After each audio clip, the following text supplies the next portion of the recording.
Hello everybody out there, this is Seto Kaiba from your Yu-Gi-Oh chat channel, and I wanted to talk to you guys about something that I really wanted to make a video about this for a long time. Stories about some of my stories that I have had from dueling experiences. Because I've been dueling for so long, I just have so many good stories and tips to give to you guys. I want to give to you guys. That's why I made this channel. I love Yu-Gi-Oh and I like talking and interacting with players. So, my first tip, and my best tip I'll probably ever give to me, if there's one thing you take away from this channel, know this. If you're ever going to a regionals, a YCS, or any tournament involving Yu-Gi-Oh, that's a large tournament, even like a Otakon convention or like a convention, okay? Bring food. Bring a huge duffel bag of food, about yay big and yay deep of food. Junk food, subs, cheap stuff. Cheap stuff that you know people are going to want. Take it to a Yu-Gi-Oh convention, for example. I used to do this back in the day a lot when I was in high school and elementary school. I would take a bag of food to the convention. I'd be dueling friends, people I didn't know, stuff like that. They got hungry. They didn't want to go across the street to duel, to go get food at the McDonald's, the Burger King, or a lot of times there was nothing like that even around the convention center. Or they didn't want to go to the food court where prices are jacked up as is. So, because I remember at some of the food courts, there was like $10 for a slice of pizza, almost $8 for a slice of pizza, stuff like that. Crazy prices. And I would put these subs that I bought, or for maybe $5 at the Food Lion or Subway or Harris Teeters, and I was selling for $15. So I'd get a $10 profit.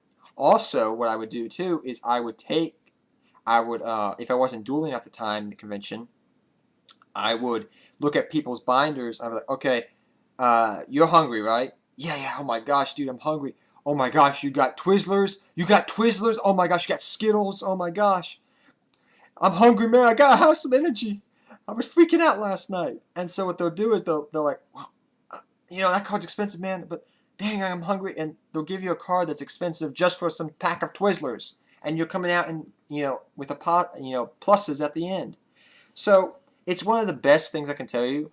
That's one of the business sides of Yu-Gi-Oh that I've done is I would bring stuff that I would think in my head like players are going to need this. Players are going to forget this.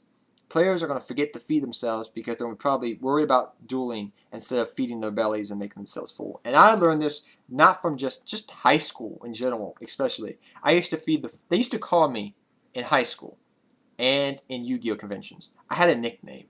That nickname was the Food Druggie.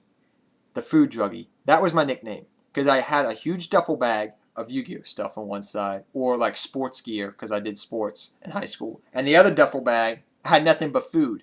And I used to bring pies and sell pieces of pies for like $5 a slice. Stuff like that. I'm telling you, it works. People will pay extremely high prices for food if there's nothing that's good, if it's good food. And they're really hungry, and and all the other prices around the area are jacked up. People will do that, and they will trade stuff that's very good, that's not expensive. So that's one story I got for you guys.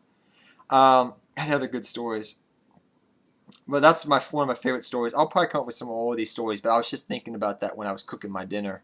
So I just wanted to tell you that one story about how to make money in Yu-Gi-Oh! One way that I learned that actually works. So take care, everybody. Have fun. Seto Kaiba, out.